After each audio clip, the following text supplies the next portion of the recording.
Jacob फाल्टो के मुंह से आई हेट यू सोलो ये वाला सेंटेंस सुनने से पहले हमने सोलो सिकोआ के मुंह से आई लव यू जेकब सुन लिया। भाई रोमन रेंज देख लो अपनी गंदी वाली ब्लड लाइन के ऊपर भी इनकी तो कहानी ही कुछ अलग चल रही है। Okay, hello chatters, my name is Rohit and you are watching Wrestle chatter.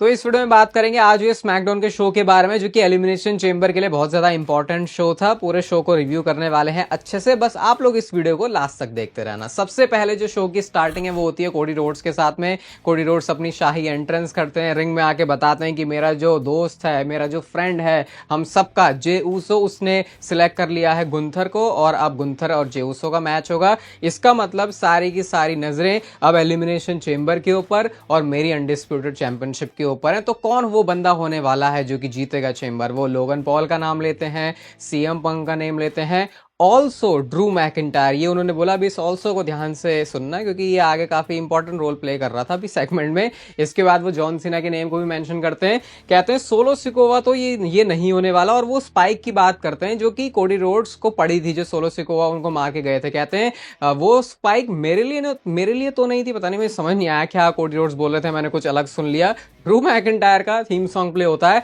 आके बढ़, क्योंकि अब थोड़ा ड्रू मैकिंटायर चिल किस्म का आदमी हो गया, क्योंकि अब बंदे के अंदर गुस्सा उतना नहीं है ना, रॉ टॉक्सिक प्लेस से वो बाहर जो हो चुका है। तो ड्रू मैकिंटायर आगे कहते हैं बस इतना ही बोलना था तुझे मेरे बारे में। वो थोड़ा सा ही बोलते हैं कि यार मैंने क्या क्या किया है, थोड़ा सा ऐसा हाइप लेके थोड़ा मेरे नाम के आगे दो चार चीजें लगा के बोलता। कोडी रोड्स अपोलोजाइज करते हैं एंड कहते हैं एंड ऑल्सो ड्रू मैकिंटायर, मतलब थोड़ा सा उन्होंने बस जान डाल दिया, कुछ ऐड किया नहीं। तो ड्रू मैकिंटायर बताते हैं यार मैं तुझे बताता हूँ कि मैं क्या हूँ, मैं कौन हूँ। कुछ हफ्तों पहले मैंने तुझे हक किया था, असली ड्रू मैकिंटायर पता है कौन है तुझे? तो कोडी रोड्स कहते हैं भाई मुझे पता है, कुछ ही लोगों ने मुझे हराया है जब से मैं इस कंपनी में वापस आया हूं, उसमें से एक नाम तू है। तो चलो ये बात तो कोडी रोड्स को याद थी। इसके बाद एंट्री हो जाती है जेकब फाल्टो की, क्योंकि वो भी पॉसिबल चैलेंजर हो सकते हैं कोडी रोड्स की चैंपियनशिप के लिए अगर वो क्वालिफाइंग मैच जीत जाते हैं आते हैं वो। और सबसे पहले तो आप नोटिस करना है कि जेकब फाल्टो के लिए चैंट्स भी कितने सारे लग रहे थे। फाल्टो वाले चैंट्स बहुत सारे थे वहां पर, तो लोग पसंद कर रहे हैं जेकब फाल्टो को। और ये होता है कि जब तुम्हारा कैरेक्टर इतना बढ़िया हो तो फर्क लोगों को इतना नहीं पड़ता कि तुम हील हो या फेस, लोग तुम्हें पसंद करते हैं। और वो चीज हो रही है इस समय जेकब फाल्टो के साथ। जेकब फाल्टो आते हैं और कहते हैं कि भाई ड्रू मैकिंटायर तेरा तो स्पॉट ऑलरेडी हो चुका है चेंबर के अंदर, अब देख मैं कैसे क्वालिफाई करता हूं एलिमिनेशन चेंबर के मैच के लिए। मैं रेसलमेनिया में जाऊंगा, मैं रेसलमेनिया में चैंपियनशिप जीतूंगा और दोबारा से अपना जो टाइटल है उसको घर लेके आऊंगा। जब ड्रू मैकिंटायर सुनते हैं तो वो थोड़ा सा ना लोगों को फॉल्स होप देते हैं कि जैसे कि वो लड़ने वाले हैं, लेकिन फिर ड्रू कहता है मुझे क्या भाई, मेरा तो ऑलरेडी जो टिकट है वो पक्का हो ही चुका है चेंबर का। वो वहां से जाने लगते हैं और वहां से निकल लेते हैं। अब इसके बाद कोडी रोड्स और जेकब फाल्टो के बीच बातें शुरू होती हैं, और जेकब फाल्टो ने एक लुक भी दिया था कोडी रोड्स की अनडिस्प्यूटेड चैंपियनशिप को। तो इस फोटो को देखना आज से काफी साल बाद दोबारा से तब यूज किया जाएगा जब शायद जेकब फाल्टो चैंपियन हो चुके होंगे। इसके बाद कोडी रोड्स कहते हैं कि चलो भाई पहले क्वालिफाई कर लो, उसके बाद लड़ लेते हैं। एंड देन हमें टाइटनट्रॉन पर एक शख्स आता हुआ दिखाई देता है जो कि एसयूवी से था, और जैसे ही वो बाहर निकला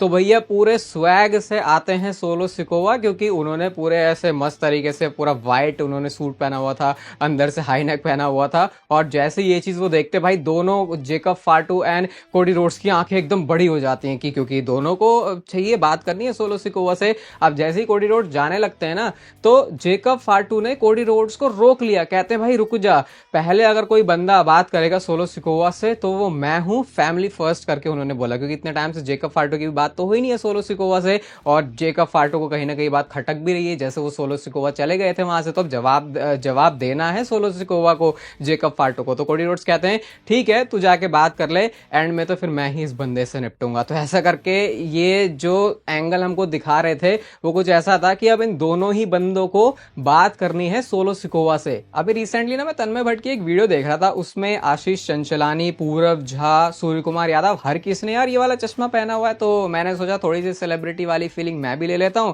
और इसलिए मैंने मंगवा लिए लेंस कार्ड के ये हसलर नए फ्रॉस्ट वाले कलर के साथ। सबसे बढ़िया बात भाई इस पे बाय वन गेट वन है, तो मुझे 2000 के 2 पड़ गए, जो कि भाई सुपर वर्थ है। और स्टर्डी ये इतने ज्यादा है कि गिराओगे तो ये टूटेंगे भी नहीं, और साथ में इतने ज्यादा लाइट वेट है कि आपको ऐसा महसूस ही नहीं होगा कि आपने कोई चश्मा लगा भी रखा है। अगर आपको मेरा फेवरेट कलर पसंद नहीं आ रहा तो ये 15 से भी ज्यादा कलर ऑप्शंस में अवेलेबल है, तो आप जो चाहे वो ले सकते हो। लिंक मैंने इसका डिस्क्रिप्शन और पिन कमेंट दोनों में ही दे दिया है, तो चाहे आप कॉलेज जाओ, स्कूल जाओ या फिर ऑफिस जाओ, हसलर पहन के दिखो हमेशा सेक्सी। इसके बाद शो पर अगला सिंगल्स मैच आता है नेओमी वर्सेस चेल्सी ग्रीन के बीच में। चेल्सी ग्रीन के पास चैंपियनशिप तो है, लेकिन मैं बोलूंगा कि जब उनके पास चैंपियनशिप नहीं थी तब उनको वो जो छोटे छोटे अलग अलग से सेगमेंट देते थे वो उनको ज्यादा एंटरटेनिंग बनाते थे। सिर्फ चैंपियनशिप देने का मतलब ये नहीं हो जाता कि भाई तुम्हारे साथ सब कुछ सही ही हो जाएगा, और उसका प्राइम एग्जाम्पल है चेल्सी ग्रीन, और वो ये वाला जो मैच है उसको भी हार चुकी है। इसके बाद शो पर हमको फाइनली आज सैमी ज़ेन दिखे। लास्ट टाइम जब वो हमको दिखे थे तो केविन ओवेंस ने उनके ऊपर पैकेज पाइल ड्राइवर लगाया था। तो क्या सैमी ज़ेन की अपडेट है, क्या स्टोरी आगे प्रोग्रेस कर रही है, उसके बारे में भी काफी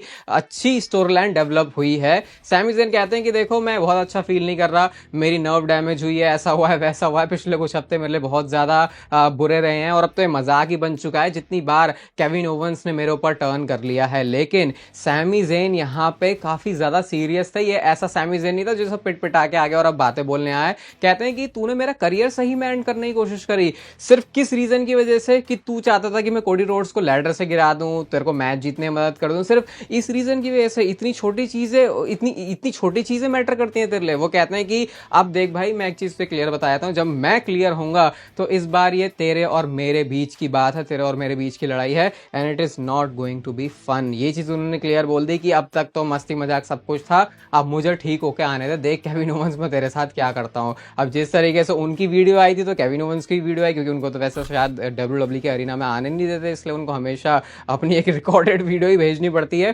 केविन ओवेंस कहते हैं कि देख मैं भी अच्छा फील नहीं कर रहा हूं, और मैं कुछ ही लोगों के ऊपर ट्रस्ट करता हूं, और जो लोग मेरा ट्रस्ट तोड़ते हैं फिर उनके साथ बहुत बुरा होता है। वो सैमी ज़ेन को बोल रहे थे। कहते हैं तू अपने पेन की बात करता है, तुझे सही में पता ही नहीं है कि असली दर्द क्या होता है। मैं दिखाऊंगा तुझे असली दर्द क्या होता है। और एलिमिनेशन चेंबर कनाडा से जो होने वाली है, जहां से दोनों ही बंदे बिलोंग करते हैं, ये शायद हिंट कर रहे हैं एक मैच करने के लिए। आई थिंक एलिमिनेशन चेंबर में इनका मैच ऑफिशियल होने वाला है, क्योंकि इसीलिए इस वाले जो नेम है उसको ड्रॉप किया। और केविन ओवेंस भी पीछे नहीं हट रहे, और ना उनके चेहरे पर थोड़ी सी भी शिकन है, ना थोड़ा सा गिल्ट है कि उन्होंने अपने दोस्त के साथ किया क्या है। मुझे तो लग रहा था वैसे मैच रेसलमेनिया तक जा सकता है, अभी भी जा सकता है वैसे, लेकिन क्योंकि ये कनाडा में होने वाली एलिमिनेशन चेंबर और कनाडा के ही दोनों बंदे हैं, तो मजा आएगा इनकी इस फ्यूड को देखने में। भले ही 1 करोड़ बार दिखा दो, लेकिन अब इस बार क्योंकि सैमी ज़ेन काफी गुस्से से आएगा बंदा, और जो बंदा ट्रिगर नहीं होता अगर तुमने उसको ट्रिगर कर दिया तो भाई अब वो तुम्हारी तो बहुत बुरी बैंड बजाने वाला है, ऐसा मैं अज्यूम कर रहा हूँ। वैसे केविन ओवेंस इतनी आसानी से भी मान लेने वाले,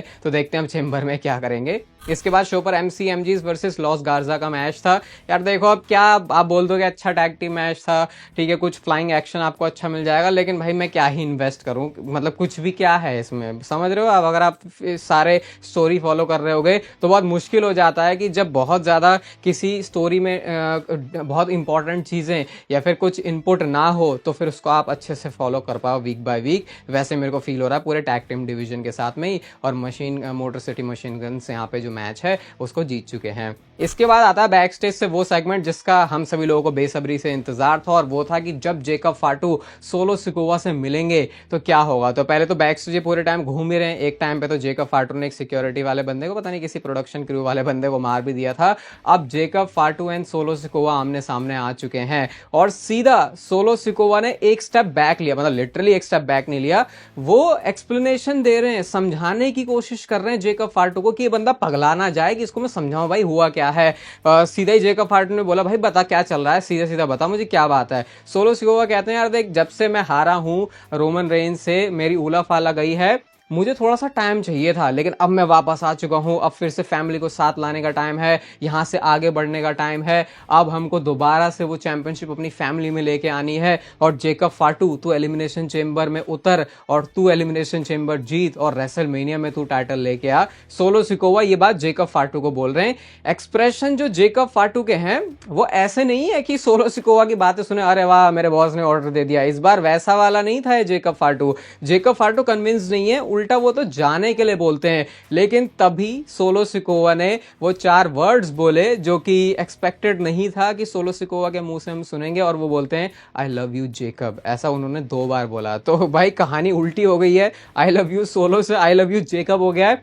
और जेकब फाटू ने इस बात का कोई जवाब नहीं दिया। जिस बंदे के मुंह पर हमेशा मंत्र की तरह आई लव यू सोलो रहता था, आज जब सोलो ने बोल दिया खुद आई लव यू, तो उसका कोई जवाब जेकब फाटू ने दिया नहीं है। तो ये जो इनके बीच में इंटेंसिटी ये दिखा रहे हैं, जो ऐसा माहौल दिखा रहे हैं गर्मा गर्मी का, उसको मैं तो बहुत एंजॉय कर रहा हूं। और शायद हम वो कुछ मूवमेंट्स ही दूर हैं जब जेकब फाटू अपना हाथ भी ना उठा दें सोलो सिकोवा के ऊपर। लेकिन अभी आई थिंक उसको डेवलप होने में थोड़ा सा टाइम लगेगा, क्योंकि ब्लड लाइन की स्टोरी है, डब्ल्यूडब्ल्यूई अच्छे से टाइम लेती है यहाँ पे। इसके बाद शो पर नाकामुरा आते हैं। आज नाकामुरा ने छोटा सा प्रोमो कट किया, कहते कोई मेरे लिए चैलेंजर नहीं है, मुझे ऐसा चाहिए वैसा चाहिए। एलन नाइट इसके बाद निकल के आते हैं, कहते बहुत बकवास है मार ली तूने, ठीक है, और मैं इतने टाइम से तेरे तक ही पहुंचने तक का वेट कर रहा था। मिस भी आते हैं, और भाई मिस को तो क्या ही आज ट्रोल किया एलन नाइट ने, क्या मॉक किया है, क्योंकि वो एक ही लाइन बोलते रहते हैं कि मैंने जॉन सीना को मेन इवेंट में हराया है। तो जिस तरीके से उन्होंने मिमिक भी किया भाई, वो तो बिल्कुल मिस की तरह ही लग रहा था। उसके बाद कहते हैं दो ही सबसे बड़े क्राई बेबीज हैं, जो कि है ड्रू मैकिंटायर और मिज। इसके बाद इन दोनों के बीच में मैच भी होता है,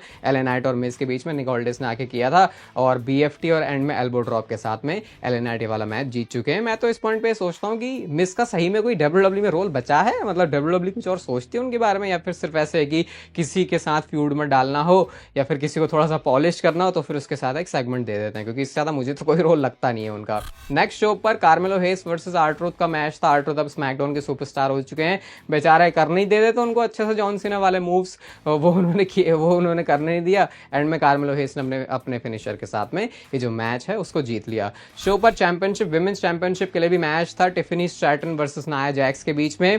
ठीक ठाक सा ये मैच था, बहुत ज़्यादा कुछ इसमें बताने के लिए है नहीं। बस एंड में सीन वहीं से होता है जब कैंडिस लेरे आके इंटरप्ट कर देती हैं प्रिटीएस्ट मून सॉल्ट, जो कि टिफनी स्ट्रैटन नाया जैक्स को मारने के लिए जाती हैं। डिस्क्वालिफिकेशन में एंड हो जाता है। नाया जैक्स ने इसके बाद टिफनी स्ट्रैटन को फोड़ा। ट्रिश स्ट्रैटस क्योंकि वहीं पर होती है तो वो सेव करने के लिए आ जाती हैं, लेकिन फिर भी नाया जैक्स नहीं, सबको भजा बुझू के वहां से चली जाती हैं। क्योंकि पूरा मैच शार्लेट फ्लेयर देख रही थी, तो वो आती हैं रिंग में और कहती हैं अरे टिफी टाइम तो खड़ी हो जा। बिल्कुल ऐसे बच्चों को ऐसे लोरी सुनाते ना, थोड़ा उस स्टाइल में उन्होंने जो है टिफनी स्ट्रैटन को जगाया और कहती हैं द क्वीन चूजेस यू। इसका मतलब कि रेसलमेनिया का जो मैच बहुत टाइम से स्पेकुलेशन रूमर्स में था वो ऑफिशियल हो चुका है, Tiffany Stratton versus Charlotte fair eight WrestleMania women's championship के लिए। इसीलिए शार्लेट फेयर रॉयल रंबल जीती थी और आज वो जो मैच है उसको ऑफिशियल कर दिया। नेक्स्ट शो पर हमको बैक स्टेज से पता चलता है कि जेड कारगिल का वो अटैकर कौन है। पता नहीं इसको मैं बोलूं कि ये स्टोरी ने कुछ डेवलप किया या फिर नहीं, क्योंकि बस हमको ये दिखाया कि लिव मॉर्गन और रकेल रोड्रिग्वेज बस वहां से जा रही थी, तो उसको मान लिया कि अरे इन्होंने ही अटैक किया है। बाकी अभी में भी इसके पीछे थोड़ी सी और स्टोरी दिखा सकते हैं। इसके बाद शो पर बैक स्टेज से इतनी फनी चीज आती है, ये सीरियस फनी चीज है, मतलब सीरियस फनी, मतलब फनी इसको दिखाने की कोशिश शायद की नहीं, लेकिन मेरे को बहुत ज्यादा फनी लगा। ड्रू मैकिंटायर जिमी ऊसो के साथ हैं और कहते हैं भाई तू क्या कर रहा है, तेरी रेसलमेनिया कहाँ जा रही है, अगर तू जीत जाता तो तू रेसलमेनिया में जा सकता था, brother versus brother title match हो सकता था, तेरा करियर तो गर्त में जा रहा है, टॉयलेट में जा रहा है, ऐसा ऐसा करके बोलने लगते हैं। जिमी ऊसो ने लिटरली एक शब्द भी अपने मुंह से नहीं निकाला, सिर्फ अपने पैरों से निकाली उन्होंने एक सुपर किक, जो कि सीधा लैंड करती है ड्रू मैकिंटायर के जॉ पर और ड्रू मैकिंटायर वहीं गिर गया। यार इतना फनी था ना कि ड्रू मैकिंटायर चिढ़ाने की पूरी कोशिश कर रहे हैं, जिमी ऊसो चिढ़ भी गए हैं, चिढ़े भी ऐसा कि उल्टा फिर उन्होंने ड्रू मैकिंटायर को ही मार दिया बेचारा। फिर ड्रू मैकिंटायर ऐसा बैठ ही गया नीचे और जिमी ऊसो उनके सामने यीट करके चले जाते हैं। तो शायद ये अगले हफ्ते के लिए करने वाले हैं सिंगल्स मैच, बट यार सिर्फ इतना ही मत दो जिमी ऊसो को, कुछ और अच्छी चीजें दोगे तो मजा भी आएगा देखने में, क्योंकि हर किसी के साथ तो अच्छा हो रहा है लेकिन जिमी ऊसो के साथ उतना नहीं हो रहा। शो के मेन इवेंट के अंदर एलिमिनेशन चेंबर के लिए यहाँ पे क्वालिफाइंग मैच था, भारी भरकम ये मैच है, क्योंकि ब्रॉन स्ट्रोमैन यहाँ पर है, जेकब फाटो यहाँ पर है, डेमन प्रीस्ट यहाँ पर है। मैच आप ये पूरा एंजॉय करने वाले हो, लेकिन कहानी असली तब शुरू होती है जब कॉर्नर पे, जैसे सैटरडे नाइट्स मेन इवेंट के अंदर जेकब फाटो ने ब्रॉन स्ट्रोमैन को पिचकाया था, वैसे वो काम करने के लिए जाते हैं। इस बार उन्होंने काउंटर कर दिया, काउंटर भी कुछ ऐसा किया कि वो बिल्कुल चेयर फंसा के ही उल्टा जेकब फाटो को ही मारने जा रहे होते हैं, लेकिन सोलो सिकोवा यहां पर आ गया और उन्होंने स्पाइक मार दिया जेकब फाटो की हेल्प करने के लिए। इसके बाद पूरी इक्वेशन ही मैच की चेंज हो जाती है। देखो इस मैच के अंदर आउटसाइड इंटरफेरेंस हो सकती थी, क्योंकि ये 3 बंदों वाला मैच है तो डिस्क्वालिफिकेशन होना नहीं था। यहाँ पे क्या होता है सीन, कोडी रोड्स आते हैं, कोडी रोड्स आए तो अब सोलो सिकोवा के ऊपर उनका फोकस है। सोलो सिकोवा मारने तो जाते हैं कोडी रोड्स को स्पाइक, लेकिन वो पड़ जाता है टामा टोंगा को। इसके बाद सोलो सिकोवा एंड जेकब फाटू भी आमने सामने आ गया, और जो मैं कह रहा था कि शायद कभी भी जेकब फाटू मार सकते हैं सोलो सिकोवा को, शायद यहां पे वो मूवमेंट आने वाला था, लेकिन होता क्या है, डेमन प्रीस्ट आ गए पीछे से, धक्का मुक्की सब हो गई, क्रॉस रोड्स मार दिया एक, और इतना बेकार तरीके से वो लगा कि मेरे को ज्यादा उसको मैं एक्सप्लेन करूंगा नहीं। जेकब फाटू उधर पीछे बैरिकेड के पीछे जाके गिर गए, और साउथ ऑफ हेवन फिनिशर लगाया डेमन प्रीस्ट ने, ब्रॉन स्ट्रोमैन को पिन किया, और डेमन प्रीस्ट जो है वो एलिमिनेशन चेंबर के लिए क्वालिफाई कर गए हैं। और उसके बाद कोडी रोड्स भी आके उनसे हाथ पाथ मिलाते। थोड़ा सा शॉकिंग रिजल्ट ये रहा क्योंकि ऐसा लग रहा था कि शायद या तो ब्रॉन स्ट्रोमैन या जेकब फाटू नेम हो सकते हैं,